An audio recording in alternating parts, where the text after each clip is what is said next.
네, 하나님 말씀 보도록 하겠습니다. 시편 16편 1절부터 11절까지의 말씀입니다. 시편 16편 1절부터 11절까지의 말씀. 저 여러분이 한 절씩 교독하시고 마지막 절은 합독하도록 하겠습니다. 시편 16편 1절부터 11절까지입니다. 자막에 18편으로 나와 있습니다. 시편 16편 1절부터 11절까지의 말씀입니다. 교독합니다. 하나님이여 나를 지켜주소서. 내가 주께 피하나이다. 내가 여호와께 아뢰되 주는 나의 주님이시오니 주 밖에는 나의 복이 없다 하였나이다. 땅에 있는 성도들은 존귀한 자들이니 나의 모든 즐거움이 그들에게 있도다. 다른 신에게 예물을 드리는 자는 괴로움이 더할 것이라. 나는 그들이 드리는 피의 전제를 드리지 아니하며 내 입술로 그 이름도 부르지 아니하리로다. 여호와는 나의 산업과 나의 잔의 소득이시니 나의 분깃을 지키시나이다. 내게 줄로 재어 준 구역은 아름다운 곳에 있으며 나의 기업이 실로 아름답도다.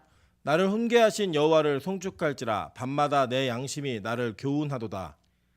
내가 여호와를 항상 내 앞에 모심이여 그가 나의 오른쪽에 계심으로 내가 흔들리지 아니하리로다.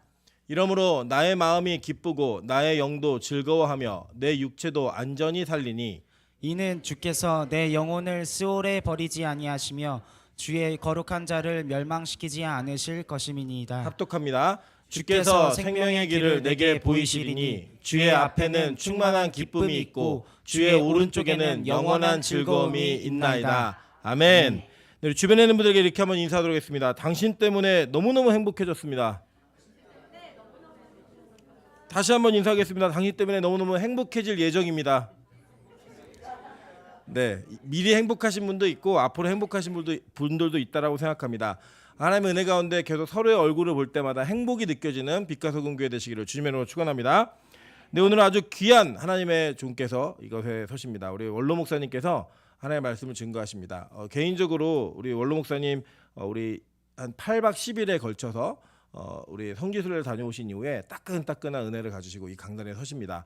오늘 하나님 말씀 증거하실 때 여러분 귀한 은혜 누리시고 이 은혜를 통하여서 우리 교회가 더욱더 나아갈 길과 우리 자신의 개인의 삶 가운데 하나님의 은혜가 곳곳에 미칠 수 있는 은혜가 있게 해달라고 우리 기도하는 마음으로 하나님 말씀 들으셨으면 좋겠습니다. 우리 원로 목사님 등단하실 때 우리 할렐루야로 인사하도록 하겠습니다. 할렐루야. 할렐루야. 성지순례를 참 비즈니스석보다도 더 편안하게 다녀왔습니다. 어떤 석이 있을까요? 그때 터키 지진 후 얼마 후였기 때문에 예약을 했던 사람들이 한 50명, 100명 단위로 취소를 해버렸어요. 그러니까 비행기가 텅텅 비었어요. 그래서 세 자리를 딱 차지하고 편히 누워서 갔다 왔습니다. 그래서 아주 편했습니다. 하나님이 함께하는 사람의 특권이었습니다. 이스라엘에 가서 그 모세가 느보산에서 저 가나안 땅을 바라보고 하나님이 너는 여기까지다 그렇게 말씀하셨을 때 그 모세가 섰던 곳에 아마 그 추정되는 그곳에 딱 서봤어요. 어떤 마음이었을까? 모세는 나름대로 이스라엘을 그 어느 정도 하나님이 축복하신 그 땅으로 잘 인도해 가고자 하는 그런 마음이 간절했지만은 하나님은 너 사명은 여기까지다.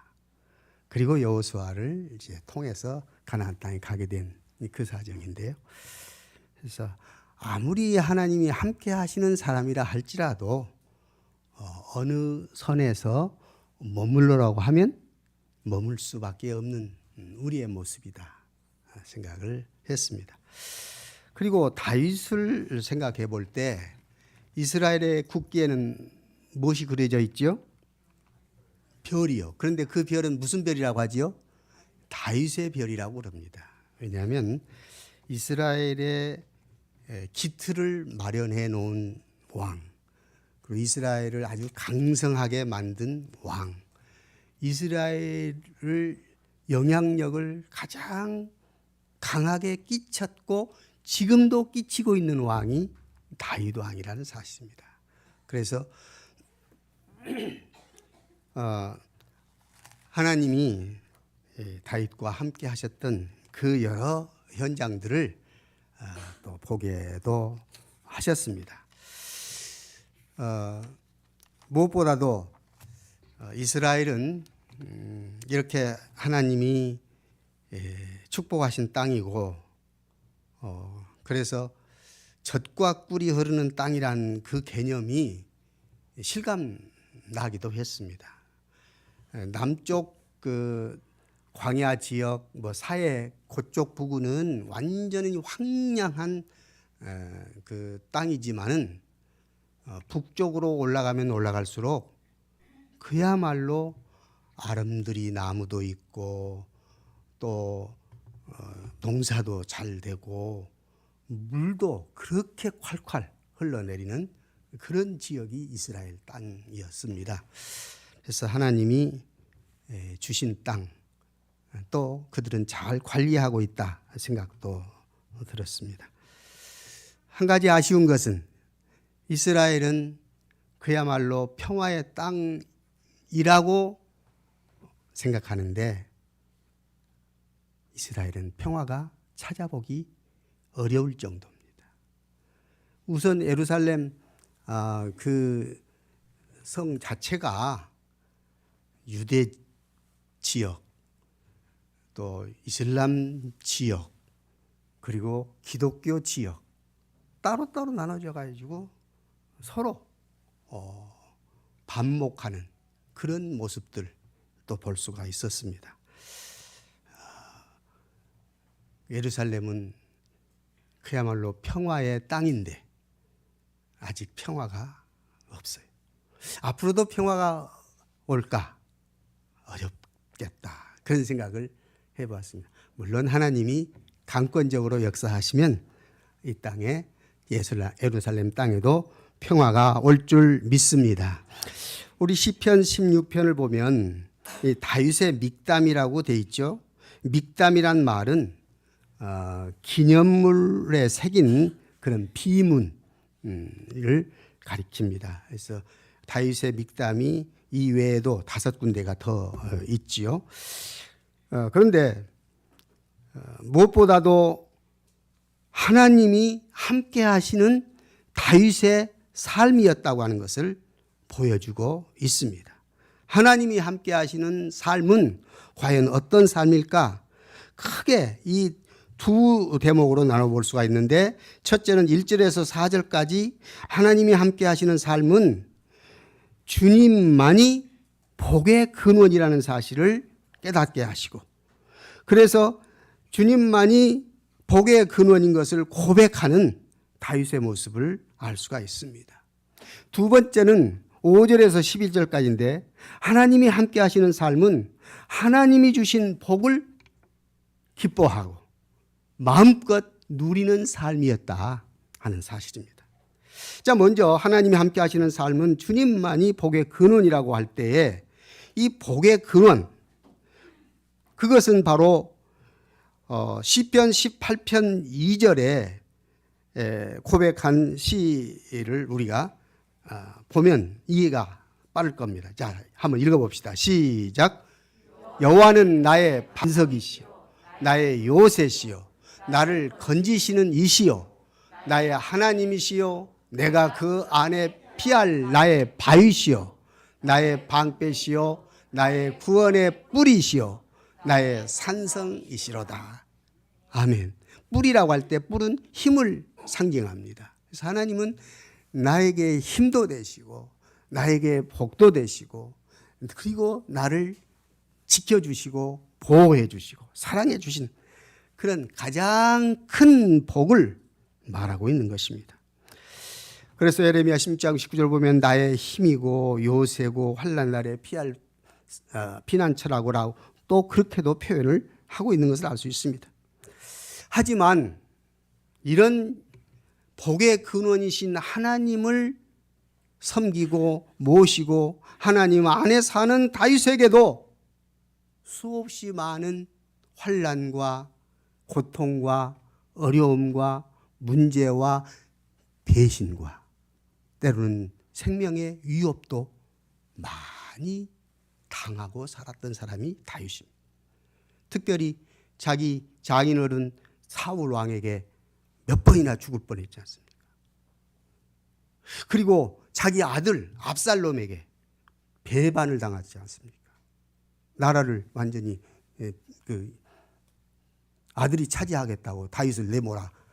물론 다윗이 스스로 이렇게 물러갔지만은 어떻든 다윗은 너무 생애에 고난이 많았어요. 연단이 있었습니다. 다윗은 연단과 위기의 연속의 삶이었습니다. 그때마다 하나님께 다윗은 기도했습니다. 간구했습니다. 그러면서 하나님께 내가 피하겠습니다. 하나님께 피하겠다. 피한다는 말은 뭐예요? 아까 그 말 그대로예요. 나의 피난처요. 나의 요새요. 하나님이 정작 내 이 어려운 형편을 보살피고 해결해 주시는 하나님인 것을 그는 고백하고 있는 것입니다. 다윗의 눈물을 닦아주시고 상처를 싸매시고 치료해 주시고 하나님이 손으로 어루만져 주시고 결과는 다윗에게 기쁨을 주시고 형통함을 주시고 그래서 하나님을 찬송케 하는 놀라운 은혜를 베풀어 주신 것입니다. 우리는 사울 왕과 다윗 왕과를 비교해 볼 수가 있습니다. 그 차이점이 어디 있습니까? 사실상 처음 출발은 거의 비슷했어요. 사울 왕이나 다윗 왕 모두 그 배경은 비슷했다 그 말입니다.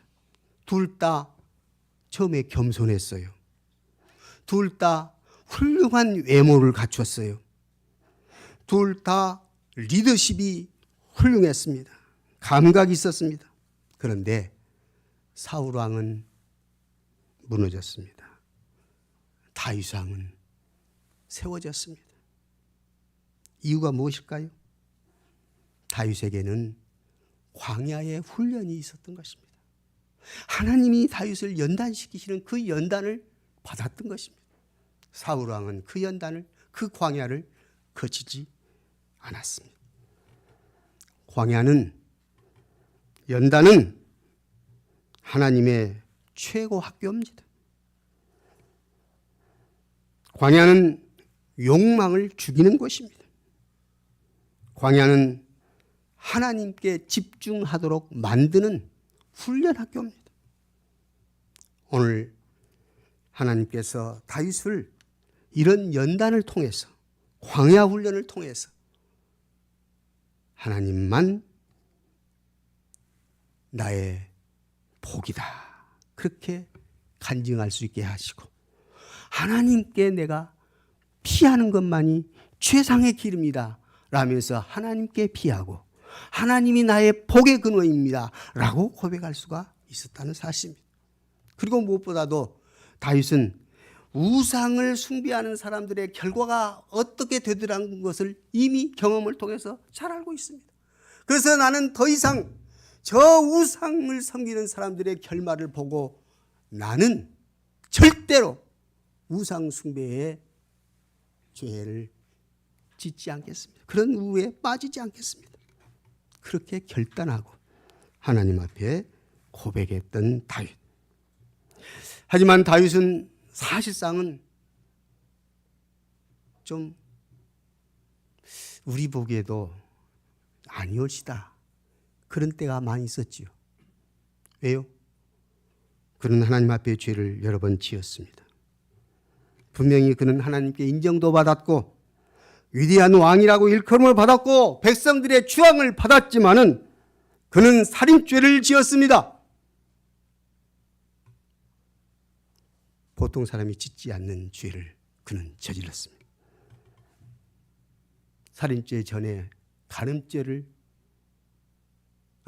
그렇죠. 살인죄 지은 다음에 간음죄를 지었는지 그건 정확하게 저는 알 수 없습니다만은 어떻든 간음죄와 살인죄를 동시에 지은 거예요. 또 하나님의 법궤를 옮길 때에 성경 말씀대로 법궤를 메고 어깨에 메고 옮겨야 되는데 수레에다가 옮기다가 그만 사람을 죽이는 그러한 불순종의 죄도 다윗은 저질렀습니다. 그렇기 때문에 다윗은 하나님께 철저하게 자기 죄를 고백하고 그리고 그 죄로부터 자신을 지켜주실 분은 하나님이라는 것을 기억하고 세상 유혹, 우상 숭배에서 벗어나게 해달라고 기도하고 그리고 결단하는 모습을 보게 되는 것입니다. 사실 우리는 살짝 거짓말을 할 때가 있지요. 또 적당하게 속임수를 쓰고 싶은 때도 있지요. 아니 남 모르게 우상숭배. 여기서 우상숭배는 뭐라고 했죠? 탐심이라고 했지 않습니까? 우상숭배의 덫에 걸려들 때도 있지요. 재물, 돈, 사람, 명예, 대용품, 탐심 이런 것들이 스물스물 우리 마음을 빼앗아갈 때가 있습니다. 그런데 그때 하나님이 안 보고 계실까요? 하나님이 보고 계십니다. 하나님이 알고 계십니다. 그래서 다윗은 이 하나님의 나를 다 아시면서도 나를 용서해 주신 하나님을 기억하게 된 것입니다. 그래서 다시는 이제 그런 죄를 범치 않겠다고 결단하는 겁니다. 그러면서 하나님의 말씀에 온전히 순종하고 하나님을 향한 믿음이 이제는 흔들리지 않습니다. 않겠습니다. 흔들리지 않는 하나님의 그 사랑과 섭리와 은혜를 내가 붙들겠습니다. 이것이 다윗의 간증이요 고백인 것입니다. 신명기 29장에 보면은 하나님의 언약의 말씀을 지켜 행하기만 하면 모든 일을 하나님이 형통케 하실 것이라고 약속하고 계십니다. 그렇습니다. 오늘 다윗을 형통케 하신 하나님, 오늘 여러분과 저를 형통케 하실 분은 우리 하나님인 줄 믿습니다. 그래서 하나님이 함께 하시는 사람은 다윗처럼 하나님께 피하고 하나님만이 복의 근원이라고 자신 있게 고백하고 결코 흔들리지 않는 믿음 유지하는 것임을 깨닫고 이런 복을 받을 수 있기를 원합니다. 그 다음에 두 번째는 하나님이 함께 하시는 삶은 하나님이 주시는 복을 이건 우연히 생긴 거지. 아니 내가 잘해서 내가 잘 된 거지. 다윗은 그렇게 생각하지 않았습니다. 철저하게 이 주신 복이 하나님이 허락하신 것이다. 그러면서 하나님께 감사하고 하나님을 송축하고 하나님을 기뻐. 생각해 보세요. 나에게 선물을 주었다고 누가 선물을 주었다고 한다면 이 선물이 너무 좋아요. 그래서 선물에 취해서 선물만 좋아하고 있다면 그 선물 준 사람의 의도는 어디 가버리잖아요. 오늘 중요한 것은 하나님이 주신 선물을 내가 받고 기뻐하면서 감사하면서 거기에 그치면 안 되죠. 그 기쁨을 하나님께 감사하고 송축할 수 있는 믿음의 사람 될 수 있기를 원합니다. 그래서 하나님께서 함께 하시는 사람의 그 복은 세 가지 복이라고 여기서 요약하죠. 첫째는 기업의 복이요, 두 번째는 훈계의 복이요, 세 번째는 영원한 생명길의 복이라고 말했습니다. 기업이란 말은 뭐예요? 상속을 의미하지요. 이 상속은 사실상 다윗도 하나님 자체라고 분명히 고백했습니다. 그렇습니다. 우리에게 어떤 자질구레한 아니면 크고 작은 것 우리에게 있는 것 많이 있을 수 있어요. 큰 상속 받을 수 있어요. 그런데 따지고 보면 이 모든 것의 주인은 하나님이에요. 그래서 하나님 자체, 하나님 그분이 내 기업이에요. 그래서 시편 73편 26절 보면 하나님은 내 마음의 반석이고, 에레미야 예가를 보면은 여호와는 나의 기업이라고 분명히 고백합니다. 하나님이 여러분과 저의 영원한 기업임을 믿습니다. 자, 두 번째는 훈계의복이라고 하겠습니다. 훈계라는 말이 무슨 말입니까? 훈계, 교훈이에요. 어디서 교훈이 올까요? 하나님의 말씀에서 오지요. 그러므로 하나님의 말씀이 결국은 나를 복되게 한다. 하나님의 말씀을 따라 하나님과 동행하는 삶을 다윗은 결코 소홀히 하지 않았습니다. 밤마다 양심의 교훈을 받았다고 그랬습니다. 여기서 양심이란 말은 곧 마음, 그 다음에 보면 마음이 나와요. 마음, 심장, 콩팥 다 마음이에요. 양심이에요. 그때 당시 인간의 영혼의 내적 활동이 곧 감정이나 생각이나 의도나 용기나 행동 이런 것들이 다 마음에서, 양심에서, 콩팥에서 이루어진다고 생각을 했던 것입니다. 우리 예레미야 17장 10절 한번 보겠습니다. 시작. 나 여호와는 심장을 살피며 폐부를 시험하고 각각 그 행위와 그 행실대로 보응하나니. 하나님은 우리의 행실 어느 것 우리 생각까지도 다 살피십니다. 우리의 필요를 주님이 넉넉하게 헤아려서 채워주시고 해결해 주시고 인도하시는 줄 믿습니다. 그래서 내 심장을 살피시는 하나님, 다시 말하면 고요히 주님 말씀하실 때가 많지요. 하나님의 말씀이 깨달아질 때도 있고, 하나님의 말씀을 묵상할 때 내 양심을 치시기도 하시고, 나를 살피시는 분이 하나님이라는 것을 믿는 것입니다. 그래서 이런 하나님의 교훈 말씀을 듣고 깨달으면서 이제 마음이 기쁘고 육체도 완전하게 산다고 그렇게 표현을 했습니다. 곧 교회나 가정이나 직장이나 어느 곳에서 내가 머무는 그곳이 바로 하나님이 함께 하시는 놀라운 축복의 현장임을 믿습니다. 거기서 하나님이 말씀하시고 하나님이 깨닫게 하시는 것입니다. 그래서 육체도 안전히, 곧 안전히 살게 되는 것, 모든 것이 아름답고 모든 것이 기쁘고 모든 것이 감사하다. 그래서 고난 중에도 변치 않는 신앙을 유지할 수 있게 된다는 말씀입니다. 세 번째 복은 영원한 생명길의 복이라고 말했습니다. 주께서 내 영혼을 수월에 버리지 않아. 수월이라는 것은 영원한 지옥, 영원한 그 생명이 더 이상 그곳에 머물지 않는, 영생이 없는 그런 곳에 버리지 아니하신다. 다시 말하면 곧 영생을 보장받았다, 그 뜻이죠.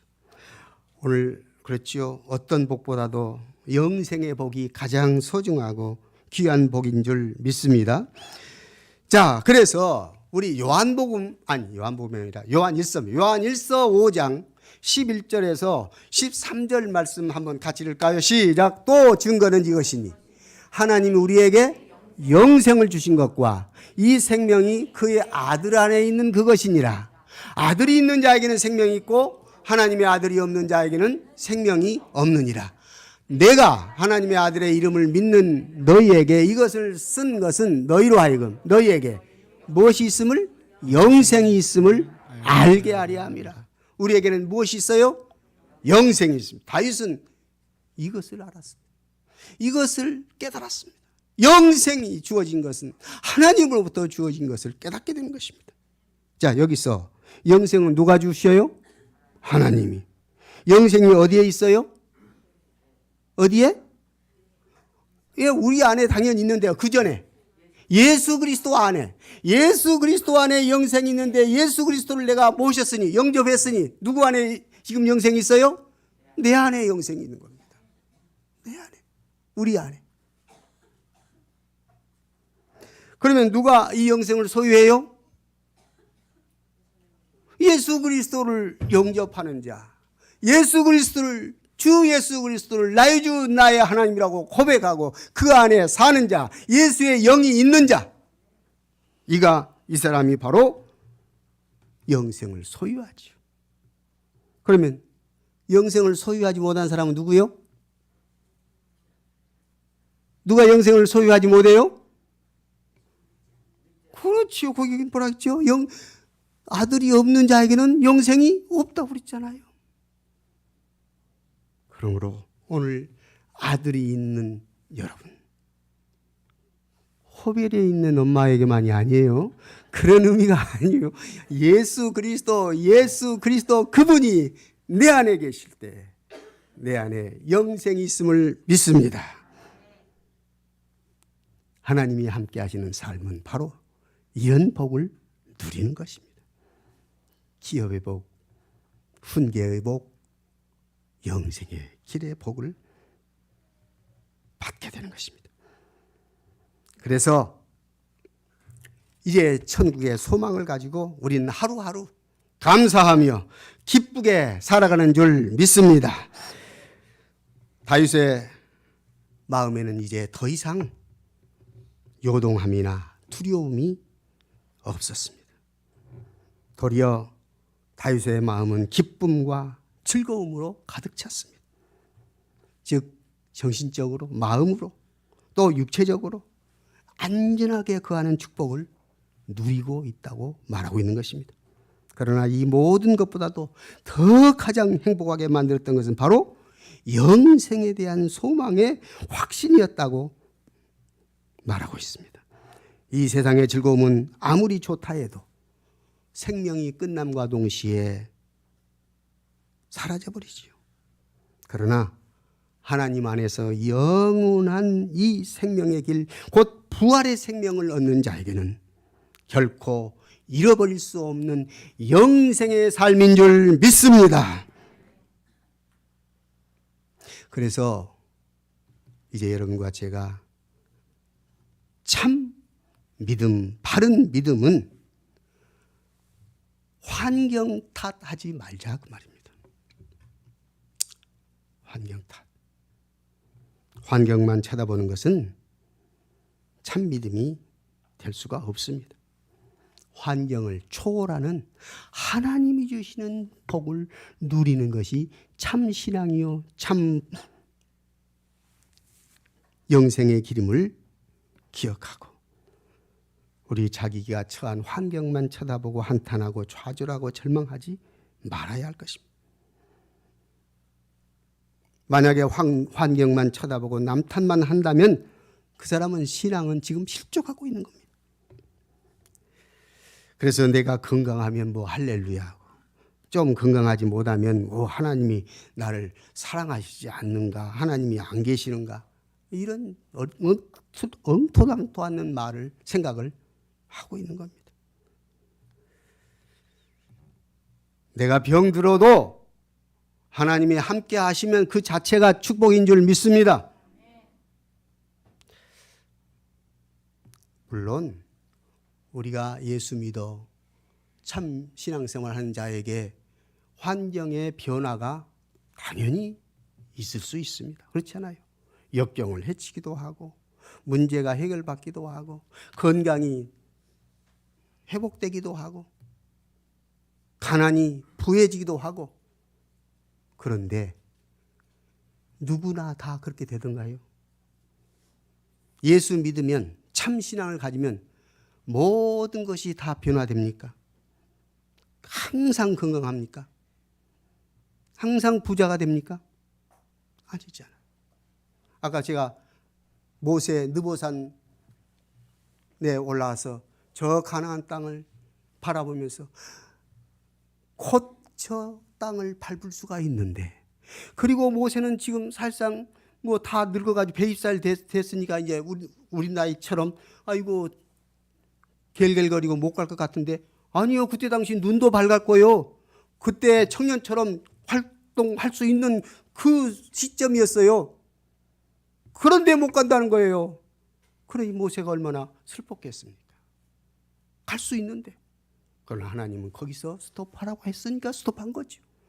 마찬가지요. 오늘 우리가 예수 잘 믿으면, 예수 안에 있으면 항상 건강하고 병든 것도 치료받고 뭐 문제가 해결되고, 그것만 예수 믿는 삶의 결과입니까?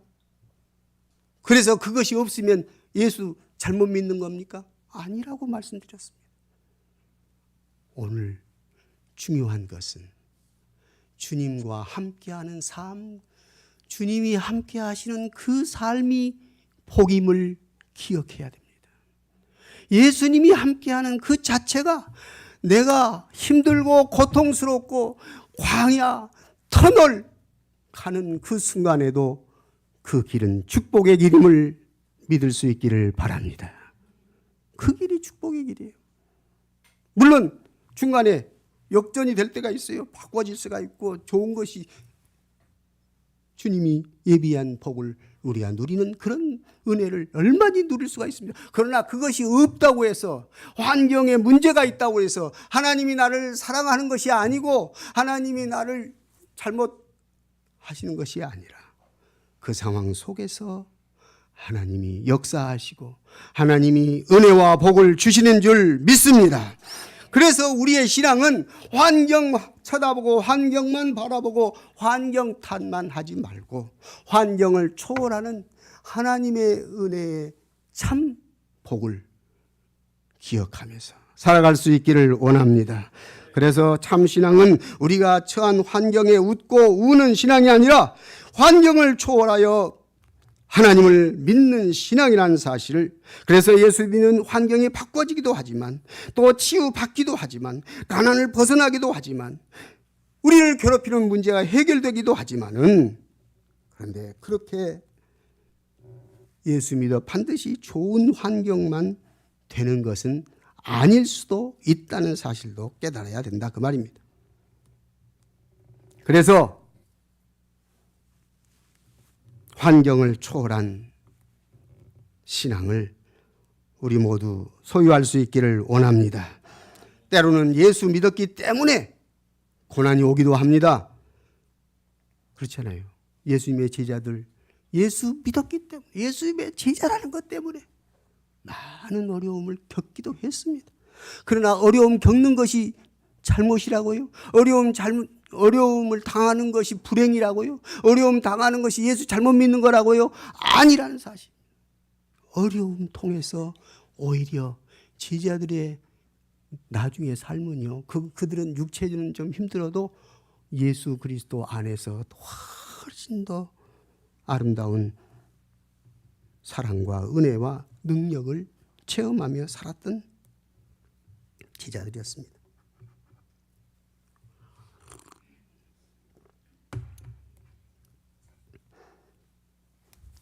중요한 것은 예수 믿으면 환경을 초월하는 역사가 일어날 줄 믿습니다.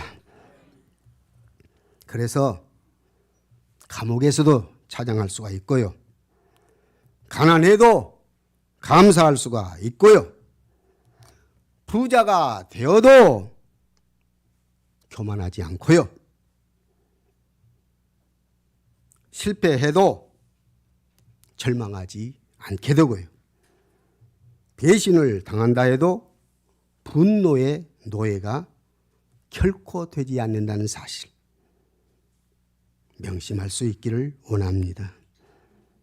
그래서 참 신앙은 우리가 어떤 환경에 처해도 그 환경을 초월하는 은혜를 누리게 되는 것입니다.